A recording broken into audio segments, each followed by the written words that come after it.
Uh, Today we have Ma'am Anuradha Joyal with us interacting on the topic uh, Temples of Goa.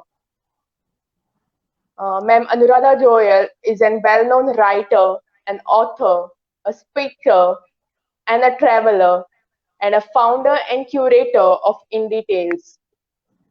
InDetails is a social media platform on which she writes about the ancient temples. She makes videos and also other document form. So today she'll be interacting with us on the topic Temples of Goa. So welcome you, ma'am. It's a Namaste great and thank privilege you. to have you on our Yagaantar Goa page.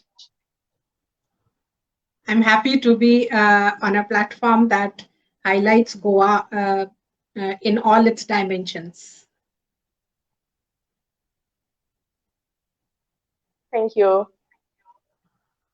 As you are there in Goa from last 20 years, so I would like to No, last request 7 years. you to, Last 7 years.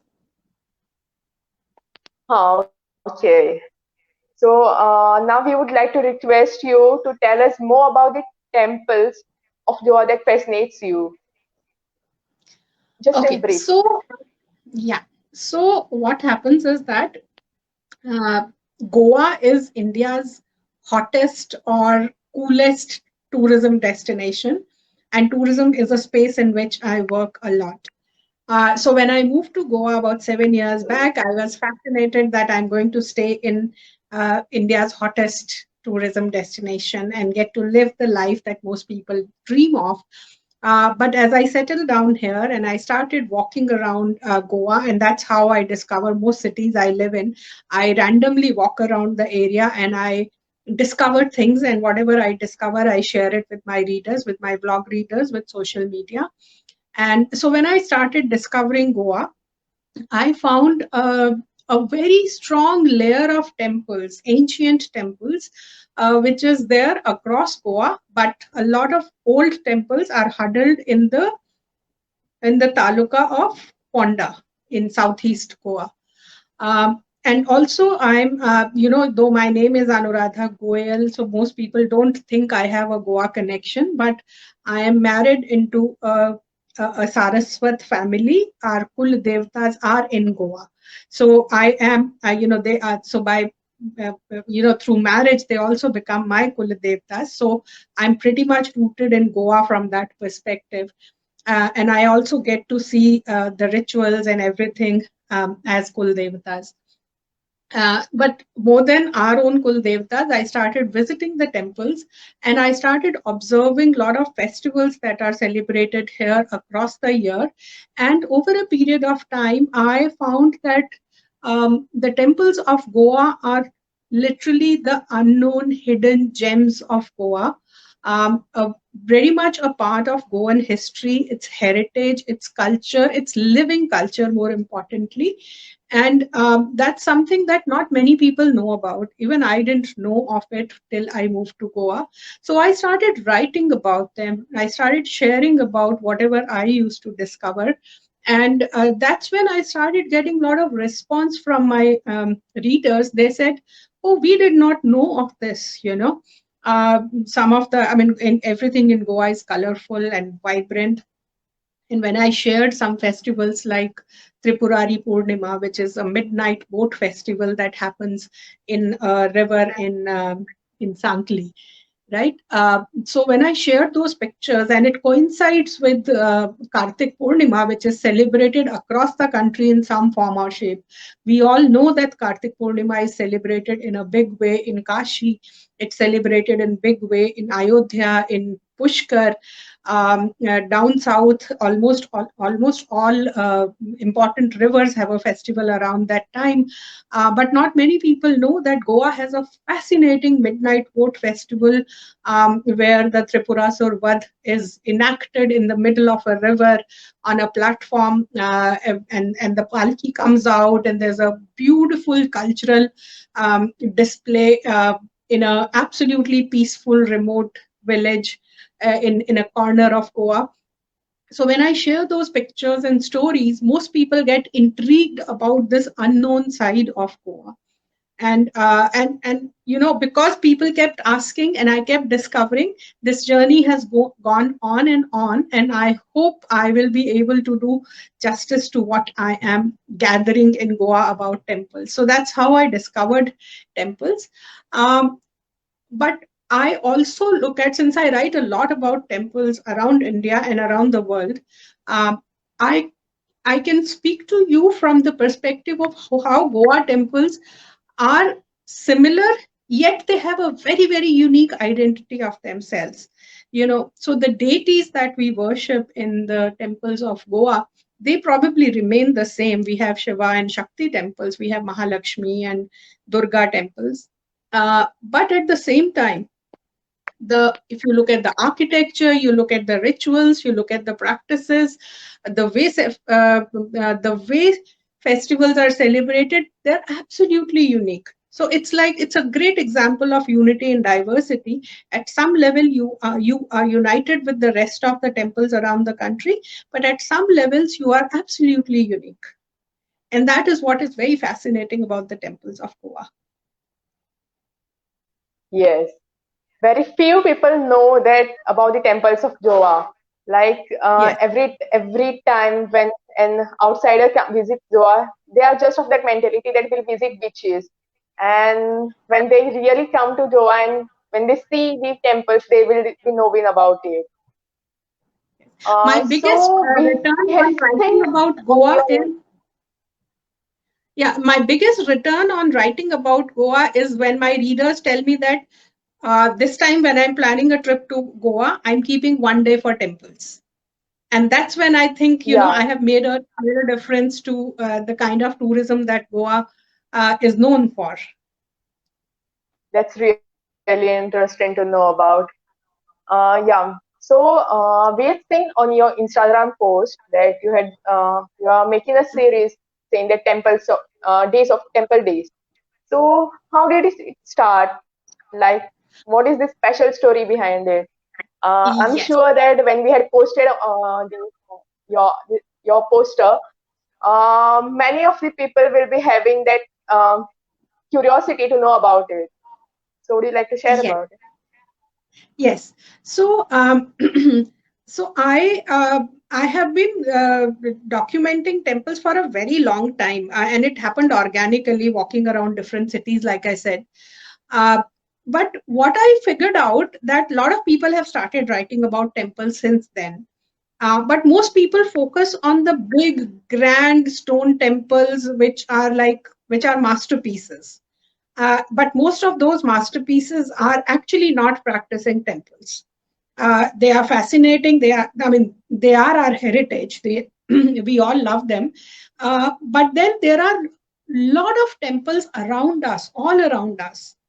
And once I was just going through the archives of my photographs, and I realized that the smaller temples, sometimes even the important temples, but which are not as big in structure or not as architecturally marvelous, they don't get the attention. People just don't pay attention. People pay attention only to big, beautiful stone temples because they are fascinating to look at, they are beautiful to photograph. But our living culture belongs to all these temples around us, which are living temples, which we visit every morning or on every festival or on our birthdays or whatever. So I said, let me try and see if I put stories of each of these temples, how do people react? So I created a small format and in which I write the name of the temple, the location of the temple, a short story of the temple which covers the unique aspects of the temple, or if there is a Puranic story associated with the temple and is known. So about 200, 300 words on what the temple is all about, any unique aspects of the temple, and then three data points: who is the presiding deity of the temple, who built the temple if we know that, what is the rough period in which the temple was built. So these are some of the data points that I write and post with one or two pictures of the temple.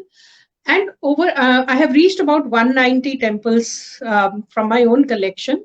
I initially started with a sankalp of saying, let me do 108 temples. If I have photographs of 108 temples, I will post.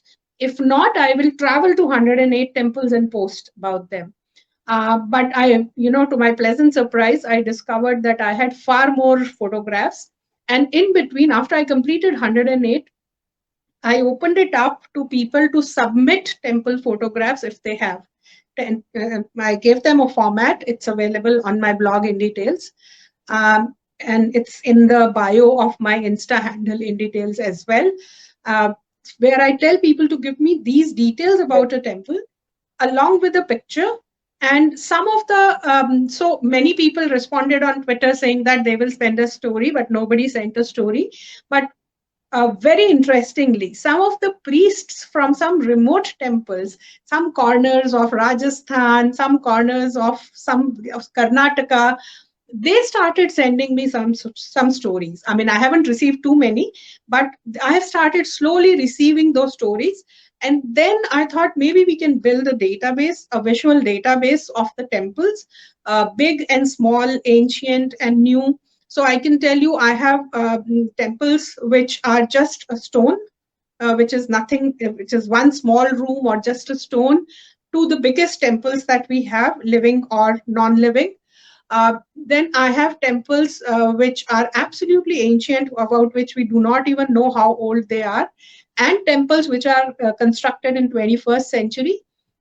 So that is the range. And what I'm finding very encouraging is that a lot of youngsters like you are coming forward and saying that, oh, I did not know about this. Now I'm going to look around for temples and send you those stories. They take their own sweet time, but I remember somebody from Amritsar sent me some stories of temples which I did not even know it exists. There are people who've connected from different parts of the country saying that, you have not featured temple from my city. And I always tell them, send it. We'll publish it with all credits to you. We just want to create a big visual database. So it started as an experiment, like most things in my life. But it's now taking a shape where it's becoming a visual database of our temples, which is not restricted to just good looking, beautiful stone temples, but any temple in your neighborhood which is practicing, which has a deity, which is worshipped. Please send us a photograph with a small story of the temple, and you'll be surprised how many stories we have, especially because last 500, 600 years, our temples have seen a lot of movement. Like in Goa, we've seen temples move from one place to another. We've seen temples being constructed for various reasons. Some temples that I've covered in the book, Unusual Temples of India. So it is fascinating to go through that history of temples, because that's also our own history. That's the history of India. That's the history of we Indians. So through you, I would like to request everybody to send us temple stories from their own localities, from their own neighborhoods. Yes, even now I request our audience, if there are any temples in your locality which has some unique story or which has some unique history, then do message us and we would like to know about it. Basically, when I was reading your book, Temples of India, came Mhm. across one chapter, Devaki Krishna Temple. So, Right. Devaki Krishna Temple obviously is one of the unique temple of India. So, Yes. we would love to know about it more from you.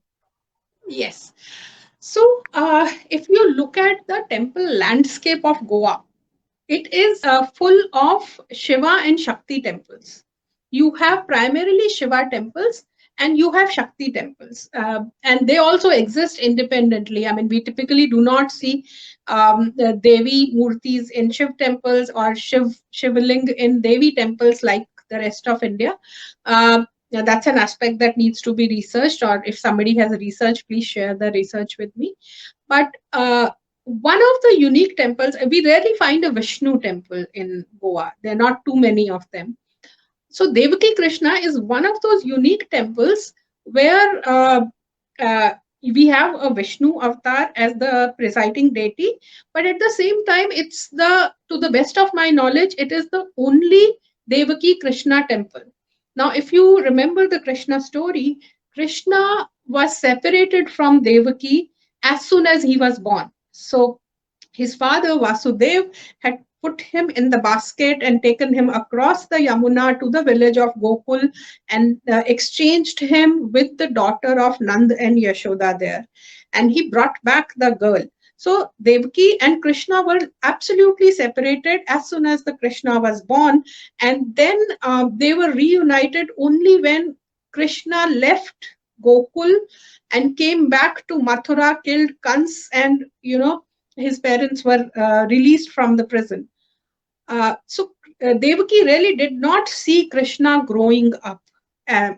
She saw him probably at birth and then as an adolescent.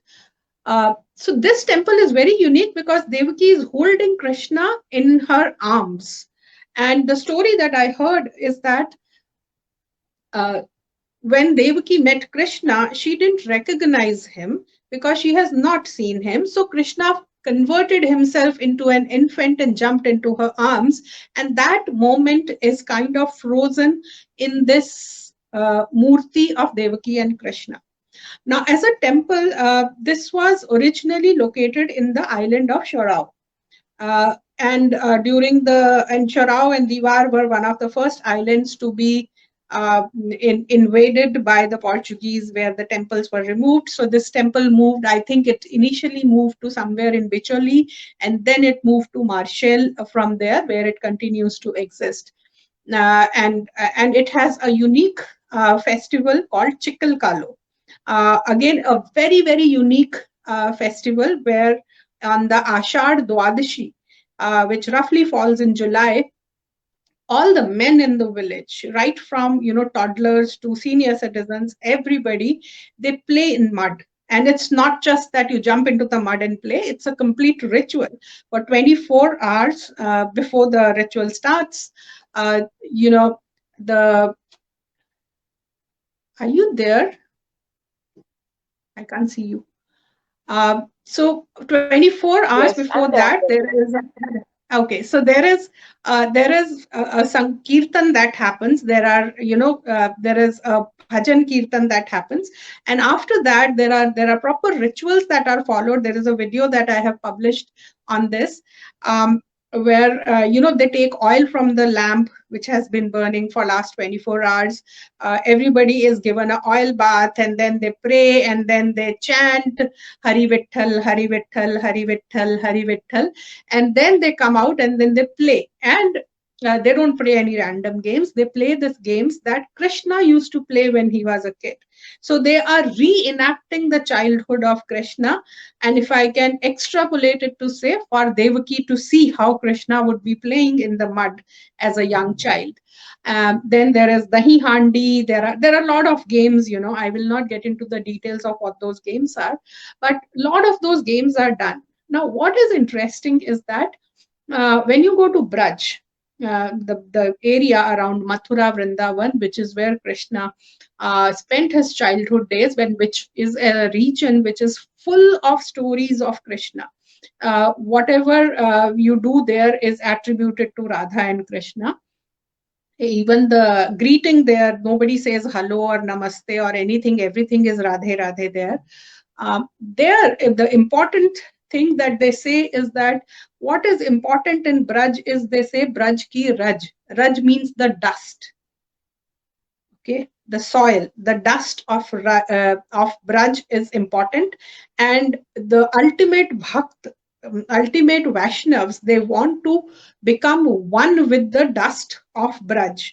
Now, when I see this mud festival, playing in the chikkal or chikar as we call in Hindi, I see somewhere the replication of that Braj Ki Raj principle in Goa. Now, how did it come to Goa? How did it come with some uh, traveling saints? Because we do have a Baithak of Vallabhacharya ji in Harvale. I think his 84th Batak is in Arvale village in Goa. So he was a Vaishnav. Did he bring it? Did any other saint bring it? Did a community of people from Mathura come and settle down here and they started this festival? I don't know. I really don't have an answer to that, but I see a very, very strong connection of this temple to the birthplace of Krishna, which is Braj or Mathura.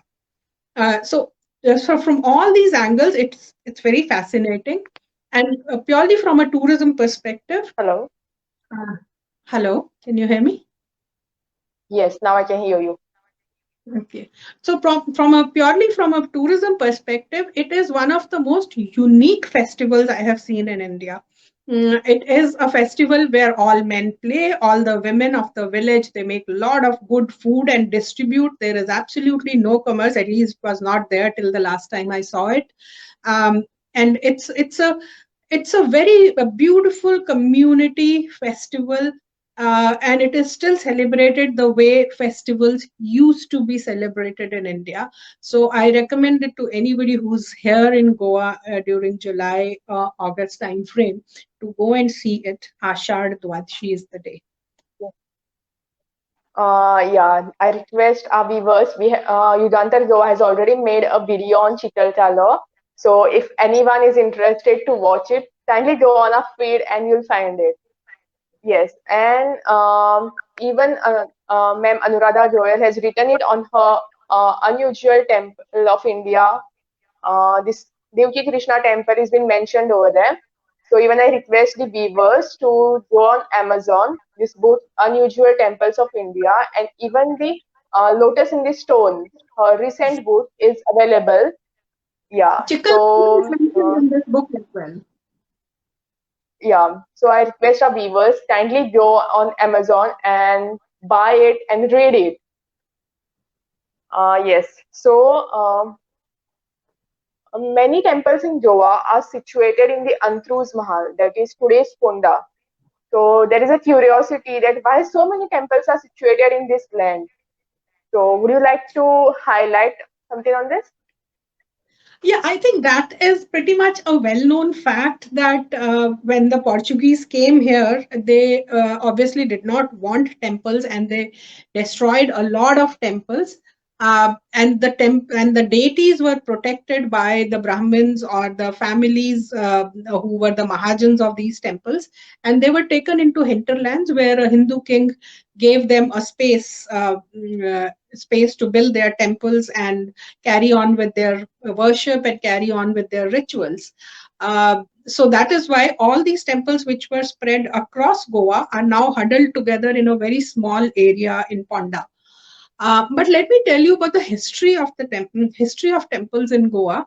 Uh, what we see today is a very Indo-Portuguese kind of an architecture that temples follow in Goa. But if we look at the old temples, of which just one survives, which is Tambadi Surla Mahadev Temple, which is a stone temple. And as we know that stone is not found anywhere in Goa. We more or less have laterite as the stone, and laterite is not something that is very conducive to any kind of carving or sculpting. But we do find remains of lot of stone temples. So there is one Nandi that you can see in one of the temples, which would have been a Shiva temple because it's Nandi, in Chandor, which was the erstwhile capital of Goa. So there is this basement that you can see in stone, and there is a stone Nandi, which means there must have been a stone temple. We don't know what happened to that. Then if you go to Deebar Island, now the etymology of Deebar is Devawadi. So that was an island of temples. This was a island of gods or devatas. So it must have been full of lot of temples. Um, and there you see one of the oldest known part of Goa, which is Porne Tirth. It is a temple tank and a beautifully carved temple tank, which where you can see that even on the tank there are niches where there would have been murtis of the devatas. This was probably the temple tank of Saptakoteshwar temple, which was the presiding deity or the Kshetra Devata of Goa. And I really don't have clarity on who destroyed it. Was probably the Bahmani kings who destroyed it, uh, but I'm not too sure. But it was not there by the time Portuguese came. So the temple has its own journey. Today it exists across the river in Bicholi, and it was rebuilt by Shivaji Maharaj, I think in the 17th century sometime. And right now it's again being renovated with lovely kavi art on it. It will take, I don't know, last 8 months it might have been renovated completely. So these are some of the oldest bits and pieces of temples which exist. Then there are, and since during the Portuguese time, documentation was pretty good. We know that which temple was located where. So if somebody creates a map of temples of Goa, where they were and where they have moved when, it will be a beautiful illustration of the movement. Uh, but it's a, I mean, that the fact that they all moved and they moved into one little hamlet of Pondai, I think is a pretty well known fact. They also changed their architecture, because if we look at Tambadi Surla or if we look at Parne Tirth, the architecture follows all the iconography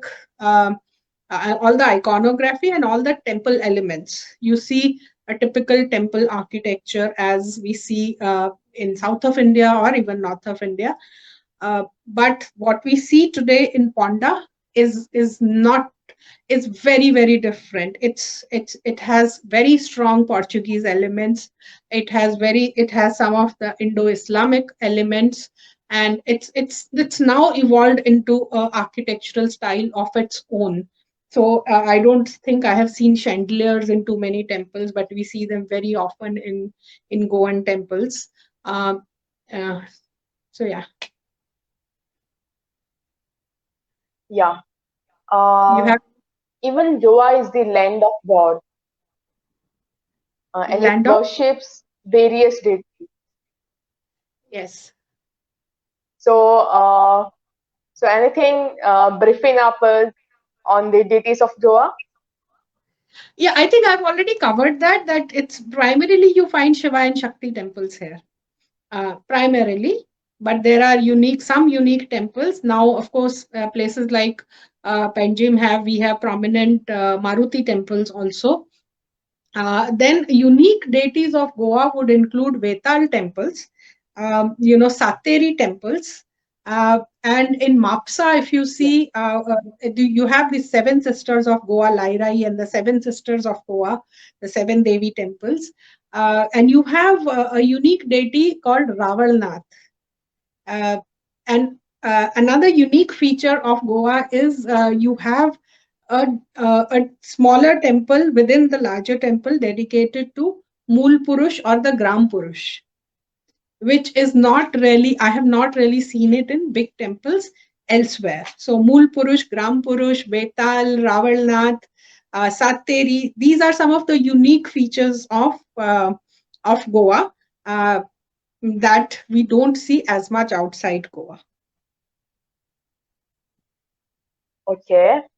Uh, and even there are many festivals that are celebrated in the temple area, like Yes, Jatrotsav or Chalotsav. So, yes. anything on this? Let me talk about one of the unique festivals I saw in Mallikarjun Temple in Kankon. It's a village called Sristhal, which I think is a beautiful name, Sristhal. And there, that temple belongs to the Kshatriyas. Now, most of the other temples belong to the God Saraswat Brahman community. And this particular temple belongs to Kshatriyas, and they very clearly say it's a Kshatriya temple. And in this temple, there is a unique festival that happens every 2 years. It's called Shisharani, where they reenact the memory of an old war that was done. And a unique uh, act that is performed, now of course it's done symbolically, is you know rice are cooked on top of the heads of three people. Yeah.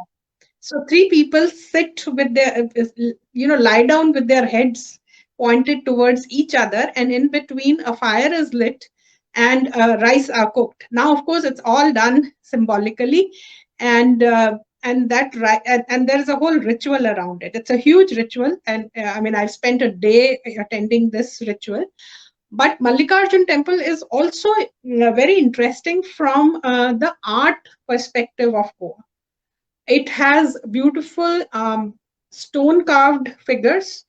It has lovely wood carving of the Dwarapals, and it has the whole of Shiv Puran painted on its walls. And what is interesting is that these are not ancient or old paintings.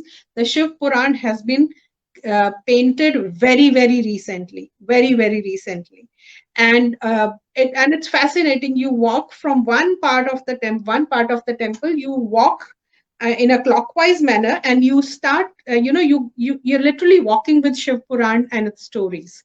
It recreates the universe and the cosmos as it is explained in the Shiv Puran, and and I spoke to the person, I think Abhijit Sadale ji has done that painting, and it's beautiful. So what is interesting for me in this temple is, and through this temple generally for Goa's temples, is that a very a very conscious attempt is being made to preserve the art forms and to preserve the storytelling traditions of the temples. Yes. Even we have made one post on this, Shisharani. So if any of our viewers are interested, y'all can go and search it on our feed too. So yeah, basically we'll take the live questions that we are Yes, getting now. sure. So let me check for some live questions. Yeah, so the first one is, I would like to know about the Bhagavati temple of Padne. I have not visited the Bhagavati temple of Pedne, but let me tell you that Goa is a very strong Shakti place. We have very strong Shakti temples. I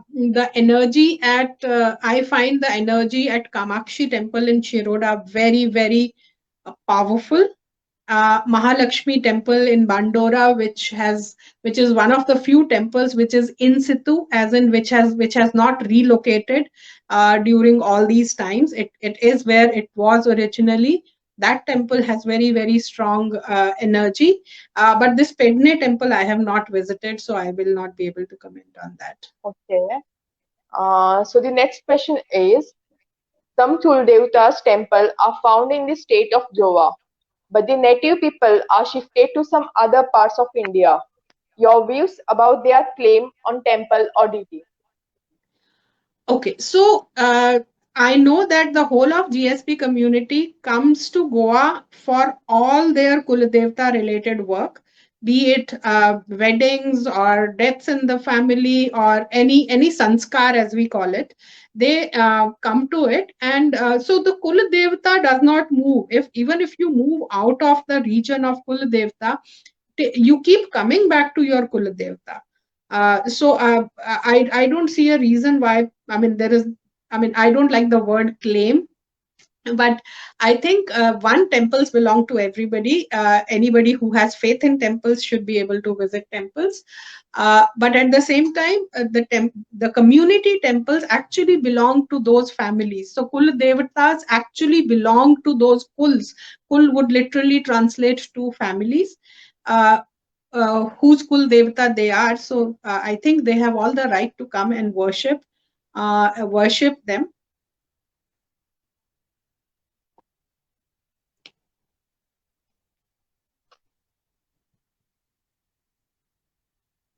Yes. Any other questions? Yeah, so the next question that we have got is, what are the main types of architecture that Goa have? What are the? I can get it. Can you repeat that?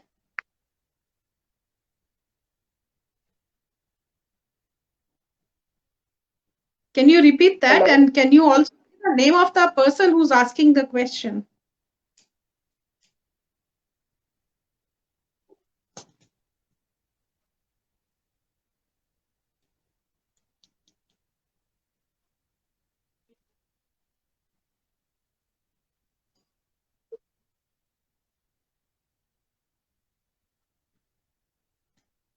Hello.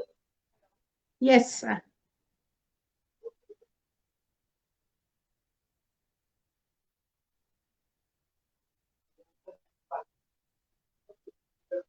Okay. What are the different types of architecture that are found in Goa?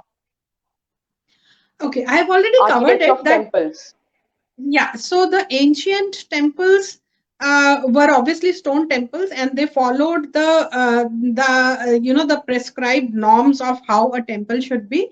But the current architecture of Goa is kind of adapted.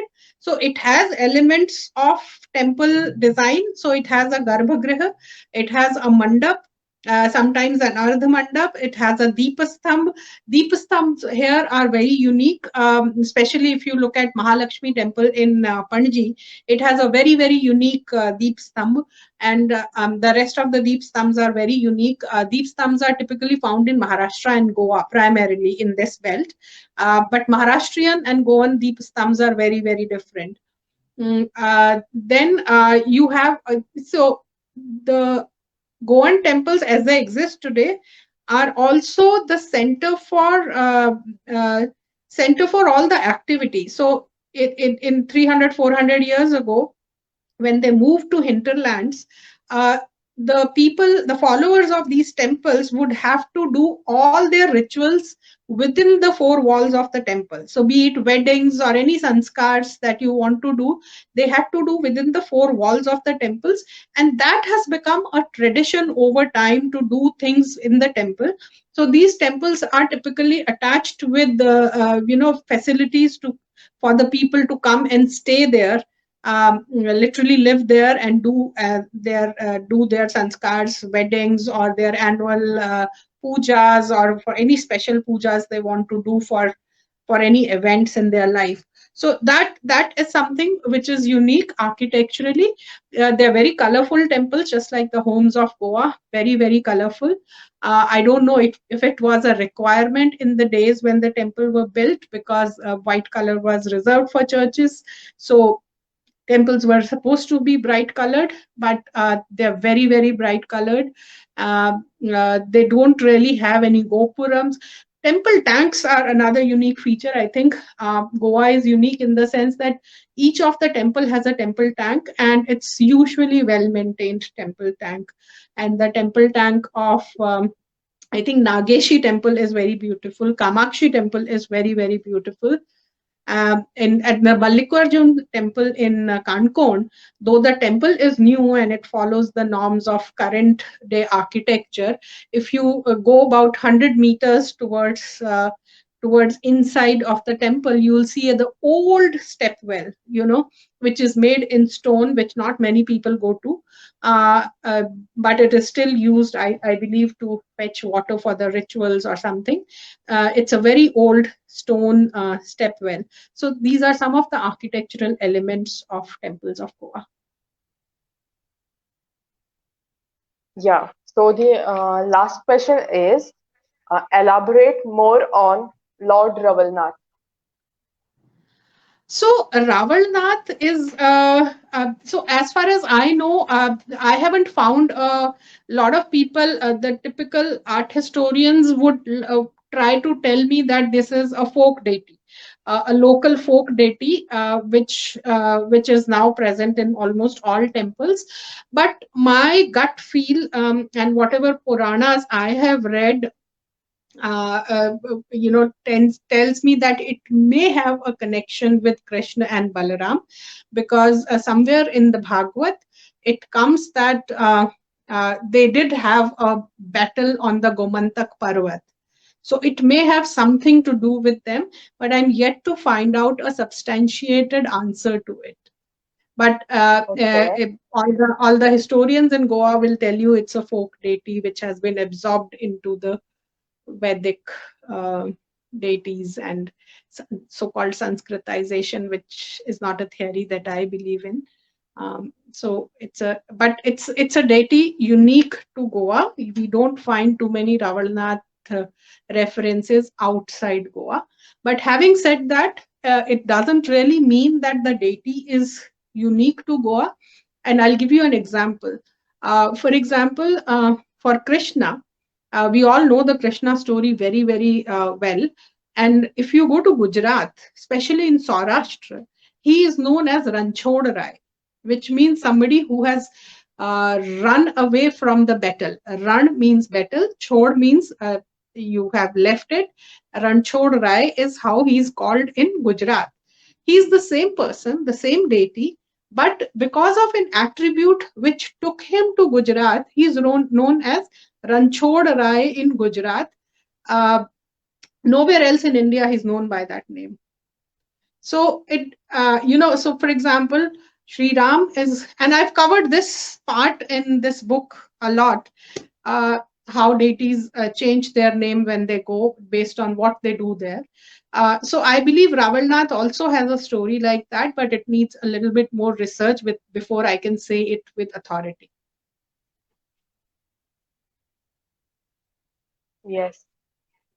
Uh, so I'm pretty sure that most of all our viewers have loved this live session, and it was really interesting to interact with you. So here we end with our live session. I'm sure that uh, people will share this, people will watch this, and do follow Yagaantar Goa and also do follow In Details. Thank you so much, And Dev once Baru. again, yeah, and once again, I thank you for accepting our request to do this live session. My pleasure.